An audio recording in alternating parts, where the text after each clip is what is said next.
Assalamualaikum warahmatullahi wabarakatuh. Perkenalkan, nama saya Muhammad Farhan Aziz dengan NIM akhir 311 dan dari kelas EAG.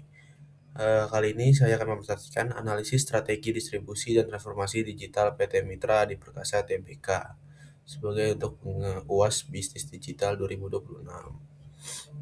Next. Pertama-tama saya akan menjelaskan latar belakang. Jadi latar belakang ini perkembangan teknologi digital telah mengubah perilaku konsumen dalam berbelanja. Saat ini masyarakat lebih banyak menggunakan internet dan e-commerce untuk mencari maupun membeli produk. Kondisi tersebut mendorong perusahaan retail termasuk PT Mitra Adi Perkasa atau MAP untuk melakukan transformasi digital. Oleh karena itu, pada presentasi ini saya akan membahas bagaimana MAP memanfaatkan digital entrepreneurship, SEO, social media marketing, CRM, dan data analistik untuk meningkatkan efektivitas distribusi dan daya saing perusahaan. Nah, fenomena ini terjadi hampir di semua sektor retail. Saat ini konsumen menginginkan proses belanja yang cepat, mudah, dan bisa dilakukan kapan saja melalui smartphone. Karena itu, perusahaan besar seperti MAP harus mampu menyesuaikan strategi bisnisnya agar tetap relevan dengan kebutuhan pasar yang terus berubah. Selanjutnya pertama ada digital entrepreneurship dan e-commerce omnichannel. Jadi PT Mitra Adi Perkasa menerapkan pola pikir digital entrepreneurship dengan mengembangkan ekosistem omnichannel yang menghubungkan toko fisik dan platform digital. Melalui layanan seperti Mapmall, MAP Club, dan Click and Collect, pelanggan dapat berbelanja secara lebih fleksibel sesuai kebutuhan mereka. Pendekatan ini menunjukkan bahwa MAP tidak hanya berfokus pada penjualan produk, tetapi juga pada penciptaan pengalaman belanja yang terintegrasi dan berorientasi pada pelanggan. Walaupun MAP merupakan perusahaan besar, pola pikir yang digunakan harus seperti startup, yaitu cepat dan beradaptasi terhadap perubahan. Kemampuan untuk terus berinovasi menjadi penting karena persaingan digital berkembang sangat cepat dan perilaku konsumen juga terus berubah. Selanjutnya ada dampak terhadap rantai pasok.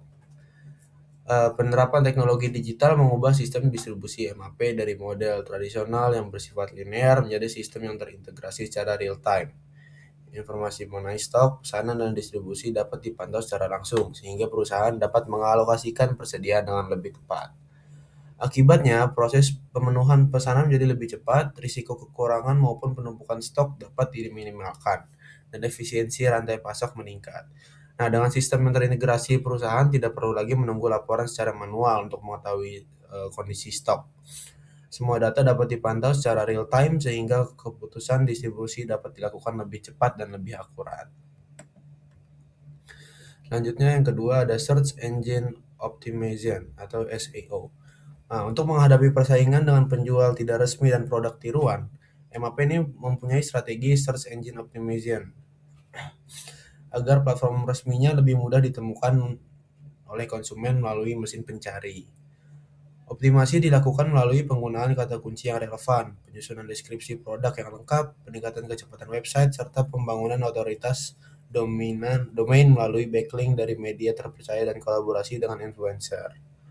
Dengan strategi tersebut, peluang website resmi MAP muncul pada halaman pertama Google menjadi lebih besar sehingga konsumen lebih terdorong membeli produk asli melalui platform resmi.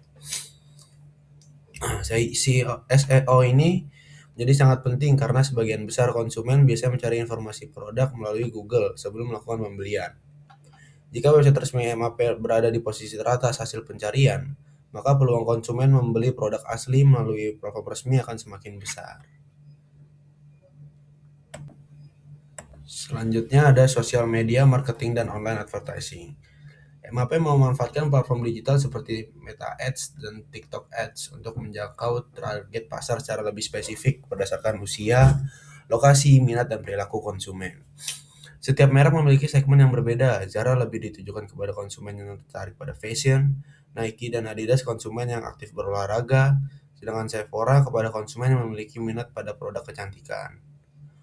Strategi pemasaran yang tepat sasaran membantu meningkatkan efektivitas promosi sekaligus mempercepat penjualan produk. Hubungan dengan efisiensi inventory, percepatan penjualan melalui pemasaran digital membantu MAP mengurangi biaya penyimpanan barang atau holding cost. Data hasil kampanye digital juga dapat digunakan untuk mengidentifikasi wilayah dengan tingkat permintaan tinggi, sehingga perusahaan dapat menyesuaikan distribusi produk secara lebih tepat dan mengurangi risiko penumpukan stok. Semakin cepat suatu produk terjual, semakin kecil biaya yang harus dikeluarkan perusahaan untuk menyimpan barang di gudang. Oleh karena itu, strategi pemasaran digital tidak hanya berpengaruh terhadap penjualan, tetapi juga terhadap efisiensi operasional perusahaan. Selanjutnya, Customer Relationship Management. MAP menerapkan Customer Relationship Management ini melalui program keanggotaan Digital Map Club.